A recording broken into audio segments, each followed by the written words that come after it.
उदर रोग निदान। धन्वंतरी जी ने कहा, हे सुश्रुत, अब मैं उदर रोग का निदान कहूंगा, वो सुनिए। मंदाग्नि होने पर सभी प्रकार के रोग उत्पन्न होते हैं और उदर रोग विशेषकर मंदाग्नि से ही होते हैं। उदर में मल संचित होने पर अजीर्ण आदि भिन्न भिन्न रोग, ऊर्ध्व और अधोगति वायु के अवरोध होने से सभी प्रवाहिनी नाड़ियां अकर्मण्य हो जाती हैं।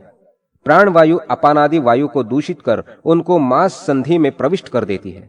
इससे कुक्षिस्थान अवरुद्ध होकर उदर रोग उत्पन्न होता है।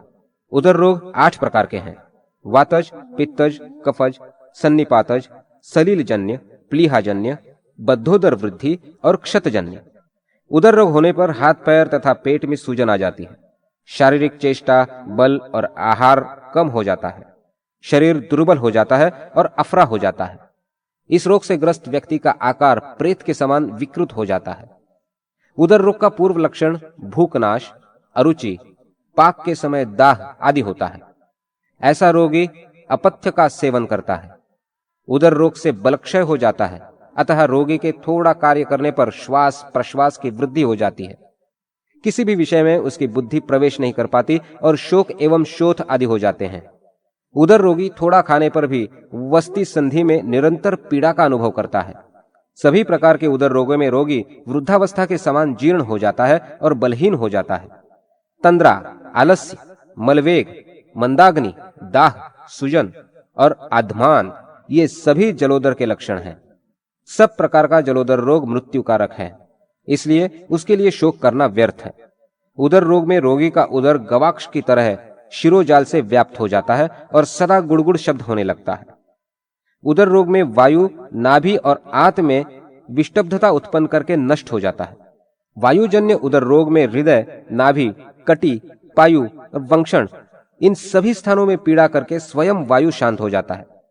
शब्द के साथ वायु निकलने लगता है एवं अल्प परिमाण से ही मूत्र होता है। उसकी किसी भी विषय में चंचलता नहीं रहती और मुख सदा उदास रहता है। वातोदर में हाथ पैर, मुख और कुक्षि में शोथ हो जाता है। उदर पार्श्व तथा कटी और पृष्ठ आदि स्थानों में पीड़ा का अनुभव होता है और जोड़ों में दर्द रहता है। शुष्क कास, शरीर में पीड़ा, अधोभाग में गुरुता, मल संग्रह, शरीर में श्याम वर्णता या अरुण वर्णता आ जाती है एवं मुंह में बार बार पानी आता है। पेट में नीली और काली शिराएं उभर जाती है और व्यथा होती है तथा थपथपाने पर मशक जैसा शब्द करता है। उदर में वेदना के साथ सशब्द वायु चारों तरफ घूमती है। पित्त जनित उदर रोग में ज्वर, मूर्छा, दाह, प्यास, मुख में कटुता, अतिसार, त्वचा, नख आदि पर पीलापन, उदर पर हरापन एवं पीली और ताम्र वर्ण की शिराएं अधिकता से दिखती हैं तथा उष्मा और दाह बना रहता है। कफजनित उदर रोग में शरीर में अवसाद, शोथ, भारीपन, निद्राधिक्य, अरुचि, श्वासकास, त्वचा आदि में श्वेतता, श्वेत शिराओं से व्याप्त उदर बड़ा एवं धीरे से वृद्धि को प्राप्त करता है। त्रिदोष को कुपित करने वाले आहार विहार से, अधिक भोजन करने से, शरीर को क्षुब्ध करने से, गाड़ी आदि पर यात्रा करने से, दौड़ने कूदने, मैथुन करने, भार उठाने, चलने तथा ज्वरादि से दुर्बल व्यक्तियों के वाम पार्श्व में स्थित प्लीहा अपने स्थान से च्युत होकर वृद्धि को प्राप्त होने लगता है। प्लीहा पहले कठोर तथा पुनः उन्नत या उठा हुआ होकर उदर रोग उत्पन्न करता है और श्वासकास, मुख विरसता, अफरा, शूल, पांडु, वमन, मूर्छा, शरीर वेदना, दाह, विभ्रम आदि अनेक प्रकार के रोग उत्पन्न हो जाते हैं। उदर का रंग काला, लाल, विकृत, नीला एवं पीला हो जाता है। प्लीहोदर में भी वात, पित्त और कफ का संबंध रहता है। प्लीहा के समान ही उदर के दक्षिण भाग में स्थित यकृत विकृत होकर भी उदर रोग उत्पन्न करता है। कुपित अपान वायु मल एवं पुरुष, पित्त एवं कफ को अवरुद्ध करके उदर में बद्ध गुदोदर नामक रोग उत्पन्न करता है और ज्वर, कास, श्वास एवं सिर, नाभि, पार्श्व और गुदा में पीड़ा उत्पन्न करता है। उदर स्थिर एवं अचल बना रहता है। उस पर नीली एवं लाल शिराओं का जाल दिखता है और उदर के ऊपर का हिस्सा गाय के पूंछ के समान होकर मल संचय होता रहता है। भोजन में हड्डी और पाषाण आदि उदर में जाने से तथा अत्यधिक खाने से आंतों के फटने पर पक्कर मवाद एवं मल के साथ जल निकलकर गुदा मार्ग से जब बाहर आता है, वो पीला लाल पुरुष गंध युक्त रहता है। अवशिष्ट भाग पेट में रुककर उदर वृद्धि करके जलोदर रोग होकर बाद में वातादि दोषों से पुनः विकृत हो परिस्त्रावी छिद्रोदर रोग हो जाता है। स्नेहपान, स्वेदन, वमन, विरेचन करते समय एकाएक ठंडा जल अधिक पान करने से, मंदाग्नि रहने पर या दुर्बलता में अधिक आम जल पीने पर वायु एवं कफ कुपित होकर जलवाही स्रोतों को अवरुद्ध कर उस दूषित जल को बढ़ा देता है और क्लोम नलिका से आकर अवरुद्ध हो उदर रोग उत्पन्न कर देता है। तदनंतर प्यास, गुदा से जलस्त्राव होता हुआ उदर में वेदना होती रहती है।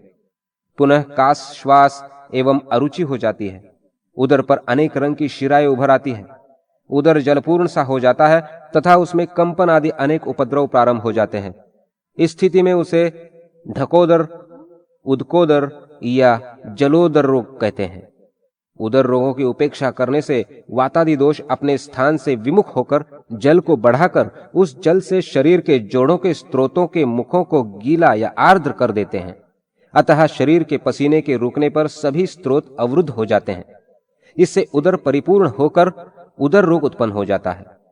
किसी किसी रोगी के उदर में अधिक जल के संचित हो जाने पर वो वर्तुलाकार हो जाता है। उसको ताड़न करने पर शब्द नहीं होता। इस रोग में रोगी क्रमशः दुर्बल हो जाता है। ये रोग भयंकर होता है और नाड़ी को दबाने पर जल आगे बढ़ जाता है। उदर रोग में जब उदरगत शिराएं अंतर्हित हो जाती हैं, तब उस रोग को सभी लक्षणों से आक्रांत कहा जाता है। वातोदर, पितोदर, कफोदर, श्लेष्मोदर, प्लीहोदर, सन्निपातोदर और जलोदर ये क्रमशः कष्ट साध्य हो जाते हैं। एक पक्ष के भीतर ही इस रोग में जल एकत्र होने लगता है। ये सभी उदर रोग जन्म से ही कष्ट साध्य होते हैं। पांडुशोथ निदान। धन्वंतरी जी ने कहा, हे सुश्रुत, अब मैं पांडु और शोथ रोग का निदान करता हूं। पित्त प्रधान द्रव्यों से संपूर्ण वातादि दोष कुपित करने वाले हेतुओं से पित्त एवं मल कुपित होकर पांडुरोग उत्पन्न करते हैं। इन तीनों कुपित दोषों में से बलवान वायु पित्त हृदयस्थ 10 धमनियों का आश्रय लेकर संपूर्ण शरीर में फैल जाता है। वो पित्त का आश्रयण कर श्लेष्मा, चर्म, रक्त, मांस आदि को दूषित कर देता है। इससे दूषित रक्त चमड़े और मांस के बीच में जाकर चमड़े को भिन्न भिन्न रंग का कर देता है। इस रोग में चमड़ा हरिद्रादि अनेक रंग का हो जाता है, परंतु इसमें पीले रंग की अधिकता रहती है। इसी से इसे पांडु रोग कहते हैं। इस रोग में धातु का गुरुत्व और स्पर्श में शिथिलता होती है। अम्लजन्य पांडु रोग में शरीर के सभी प्रकार के गुण नष्ट हो जाते हैं। इससे शरीर का रक्त क्रमशः कम हो जाता है। मेदा और अस्थि निस्सार हो जाते हैं। इस रोग में सभी अंग निर्बल हो जाते हैं। हृदय में द्रवता आ जाती है एवं नेत्रों में सूजन आ जाती है। मुंह में लाला युक्त लार की अधिकता हो जाती है।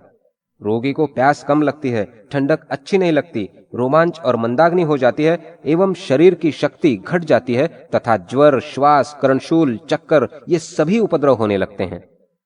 पांडुरोग 5 प्रकार के हैं: वातज, पित्तज, कफज, सन्निपातज एवं मृत्तिका भक्षणजन्य।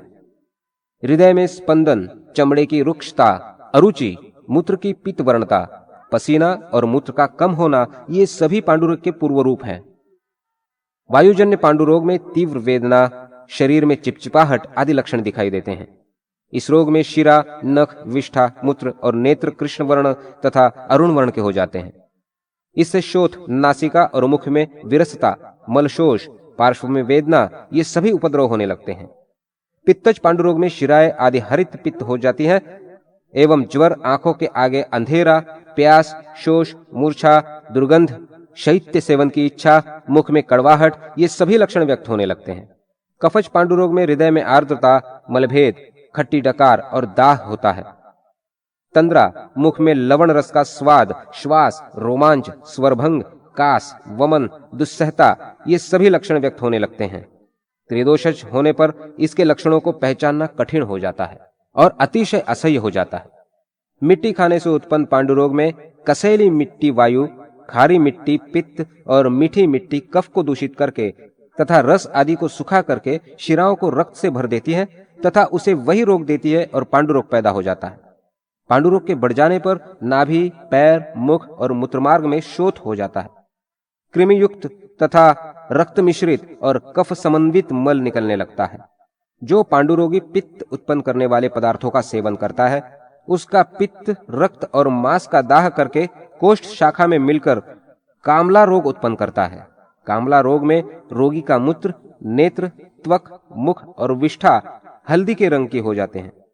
रोगी दाह, अविपाक और तृषा से पीड़ित होकर मेढक के समान पीला और दुर्बल हो जाता है। पांडु रोगी को पित्तज शोथ होने लगता है। इसकी उपेक्षा करने पर जो अतिशय शोथ बढ़ जाता है वो बहुत क्लेशप्रद होता है। इस रोग को कुंभकामला कहा जाता है। पित्त यदि हरित और श्याम वर्ण का है तो उससे पांडु रोग होता है।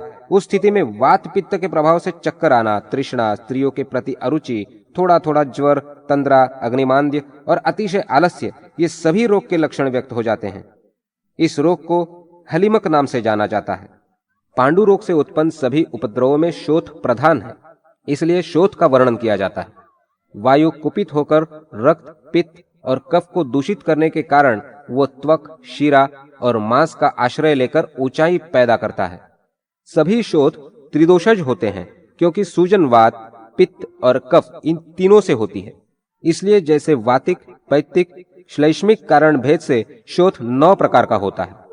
वात पैत्तिक, वात श्लेष्मिक, पित्त कफज, सन्निपातिक, अभिघातक, विषज और एकांगज। निज और आगंतुक भेद से ये 2 प्रकार का होता है, सर्वांगज और एकांगज। विस्तृत, उन्नत, अग्रभाग गाढ़दार होने से इसके अवांतर 3 भेद हैं। पित्तज शोथ पीतवर्ण, कृष्ण वर्ण या रक्त वर्ण का होता है एवं यह शोषणकारी होता है। ये बहुत जल्दी शांत नहीं होता। इस शोथ के उत्पन्न होने से पूर्व शरीर में दाह उत्पन्न होता है। तृष्णा, दाह, ज्वर, पसीना, भ्रम, क्लेद, मद, ये सभी उपद्रव इसमें होने लगते हैं। इस रोग में रोगी को शीत वस्तु की इच्छा होती है, मलभेद हो जाता है, दुर्गंधी होती है, स्पर्श नहीं सहा जाता और कोमलता होती है। कफज शोथ में खुजली होती है। रोम और चमड़े में पीलापन, कठोरता, शीतलता, गुरुता, स्निग्धता, कोमलता, स्थिरता और पीड़ा होती है। इस रोग में निद्रा, मंदाग्नि, वमन, ये सभी उपद्रव हो जाते हैं। आघात, अस्त्र शस्त्रादिकृत छेदन, भेदन से क्षत होने पर अभिघातज शोध होता है। शीतल वायु तथा समुद्री वायु और भल्लातक रस के लग जाने एवं केवाच इत्यादि के लग जाने से जो सूजन होती है वो फैल जाती है। ये अत्यंत गर्म लाल रंग का और पित्तज शोथ के लक्षणों से युक्त होती है। विषधर प्राणी के किसी अंग के ऊपर से चलने पर अथवा किसी अंग में मूत्र करने पर और विषहीन प्राणी के भी दाढ़, दांत एवं नख के द्वारा घात करने पर उस स्थान में जो शोथ उत्पन्न होता है वही विषज शोथ है। इसके अतिरिक्त विषधर प्राणी के विष्ठा, मूत्र, शुक्र आदि से सने हुए वस्तु के संपर्क से, विष वृक्ष के वायु के सेवन से, विषयुक्त वस्तु शरीर पर मलने से विषशोथ रोग उत्पन्न होता है। विषज शोथ कोमल, गतिशील, अवलंबी, शीघ्र दाह और शूल को उत्पन्न करने वाला होता है। नए और उपद्रव विरहित शोध साध्य होते हैं और पहले कहे हुए असाध्य होते हैं। विसर्प रोग का निदान। धन्वंतरी ने कहा, हे सुश्रुत, अब मैं विसर्पादि रोगों के मूल कारणों का वर्णन कर रहा हूँ, उसे आप सुने। वात, पित्त, कफ एवं अभिघात नामक दोषों से तथा पित्त, रक्त एवं कफ के दूषित होने से शोथ सदृश विसर्प रोग होता है। बाह्य, अंतः, उभय ये उसके 3 अधिष्ठान हैं। इनमें अपने अपने प्रकोपक तथा विदाहकारी कारणों से शरीर में शीघ्र विसर्पण कर बाहर एवं अंदर विकृत करके विसर्प रोग शरीर के बाहर तथा अंदर उत्पन्न करते हैं। आंतरिक विसर्प से हृदय आदि में उपताप होने के कारण अत्यंत मोह तथा कर्णनासा आदि में विघटन होता है। प्यास की अधिकता और मलमूत्र आदि में विषमता होती है। कफजन्य विसर्प रोग में अत्यधिक खुजलाहट होती है, उसमें स्निग्धता बनी रहती है और कफजन्य ज्वर के समान इस रोग में भी रोगी को कष्ट भोगना पड़ता है। सन्निपातज विसर्प होने पर रक्तवात आदि सभी दोषों के लक्षण प्रकट हो जाते हैं। इन सभी प्रकार के विसर्प भेदों की उपेक्षा कर देने पर वे यथाक्रम अपने अपने दोषों के लक्षणों से समन्वित होकर फुंसियों के रूप में उभर आते हैं। ये जब पककर फूट जाते हैं तब अपने अपने लक्षणों में उक्त व्रण का रूप धारण कर लेते हैं। वात पित्तज विसर्प रोग में रोगी को ज्वर, वमन, मूर्छा, अतिसार, प्यास, भ्रम, हड्डी टूटना, अग्निमांद्य, तमक, श्वास और अरुचि का उपद्रव ग्रस्त कर लेता है। ये रोग प्रज्वलित अग्नि के अंगारे के समान रोगी के संपूर्ण अंग को संतप्त कर देता है। ये विसर्प शरीर के जिन जिन स्थानों पर फैलता है वे स्थान बुझे हुए अंगारे के समान काले, नीले तथा रक्तवर्ण के हो जाते हैं। अपने स्फुटित व्रणों के द्वारा यथाशीघ्र ही अग्नि से दग्ध हुए स्थान के सदृश विस्तृत क्षेत्र में ये फैल जाता है। शीघ्रगामी होने के कारण विसर्प मर्मस्थल तक पहुंच जाता है। इस रोग में वायु प्रबल हो जाता है और वो प्रकुपित होकर संपूर्ण अंगों को पीड़ित करता है तथा रोगी को चेतना शून्य कर देता है। उसके प्रभाव से रोगी की निद्रा भी समाप्त हो जाती है। उसकी श्वसन क्रिया में विकार आ जाता है। ऐसे रोगी को हिचकी भी आने लगती है। इस प्रकार के रोग में रोगी की ऐसी अवस्था हो जाती है कि वो पीड़ा से ग्रस्त हो उठता है तो उसको अत्यंत व्याकुलता की अनुभूति होती है। भूमि, शैया तथा आसन आदि पर उठने बैठने और लेटने से उसको तनिक भी शांति प्राप्त नहीं होती। इस रोग से ग्रस्त रोगी उससे विमुक्त होने के लिए विभिन्न प्रकार की चेष्टा करता है, किंतु उस कष्ट से विमुक्त नहीं हो पाता। ऐसा रोगी मन और शरीर दोनों से शिथिल होकर ऐसी गंभीर मूर्छा को प्राप्त कर लेता है जिससे पुनः चेतना में उसको लौटना बड़ा ही दुस्साध्य होता है। इन लक्षणों से युक्त विसर्प को अग्नि विसर्प कहा जाता है। कफ से अवरुद्ध वायु उस अवरोधक कफ का बहुत प्रकार से भेदन कर देती है। तब ग्रंथिमाला तैयार हो जाती है अथवा जिस रोगी का रक्त बढ़ जाता है उसके त्वचा, शिरा, स्नायु तथा मांसगत रक्त को दूषित करके वो वायु लंबी, छल्लेदार, स्थूल और खरदरी ग्रंथियों की रक्त भरी माला की सृष्टि करती है। इसके कारण रोगी को तीव्र पीड़ादायक ज्वर होता है। ये रोग होने पर रोगी श्वास, खांसी, अतिसार, मुखशोष, हिचकी, वमन, भ्रम, मोह, वर्णभेद, मूर्छा, अंगभेद और अग्निमांद्य के दोष से घिर जाता है। इस प्रकार कफ और वायु के संक्षोभ से उत्पन्न इस रोग को ग्रंथि विसर्प कहते हैं।